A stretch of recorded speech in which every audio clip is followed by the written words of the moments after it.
చిన్నప్పటి నుంచి junk food మీద యుద్ధం చేస్తూనే ఉన్నారు. కొన్ని రోజులు ఆపితే చచ్చిపోతారు. నాకు అర్థం కాదు. అర్జెంటుగా అసలు టెస్టోస్టెరాన్ అంటే ఏంటి, ఇది ఎందుకంత ఇంపార్టెంట్, అండ్ ఇది న్యాచురల్గా బూస్ట్ చేయొచ్చా లేకపోతే సప్లిమెంట్ యూజ్ చేయాలా? వీడియో స్కిప్ చేయకుండా లాస్ట్ వరకు చూడండి, మీకే క్లారిటీ వస్తుంది. టెస్టోస్టెరాన్ అనేది హ్యూమన్ బాడీలో ఇంపార్టెంట్ హార్మోన్. కానీ ఇప్పుడున్న యూత్లో, ముఖ్యంగా మేల్స్లో అది చాలా తక్కువ ఉంటుంది.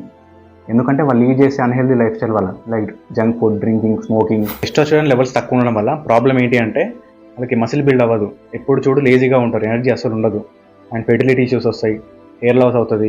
మరి న్యాచురల్గా బూస్ట్ చేయొచ్చా అంటే ఎస్, చేయొచ్చు. First, good quality sleep. At least 7 to 8 hours మీరు కంపల్సరీ నిద్రపోవాల్సిందే. Next, weight lifting. మీరు వీక్లీ అట్లీస్ట్ 4 to 5 times అయినా జిమ్కి వెళ్ళాలి చూసుకోండి.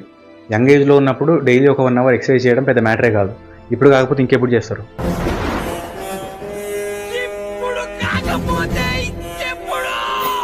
Next, junk food. చిన్నప్పటి నుంచి జంక్ ఫుడ్ మీద యుద్ధం చేస్తూనే ఉన్నారు.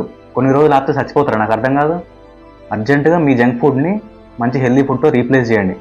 మీకు దేంతో రీప్లేస్ చేయాలో తెలియకపోతే కమెంట్ సెక్షన్లో సెండ్ అని కమెంట్ చేయండి, నేను మీకు సెండ్ చేస్తాను. Next, sunlight. Daily 10 to 15 minutes early morning సన్లైట్లో ఉండండి.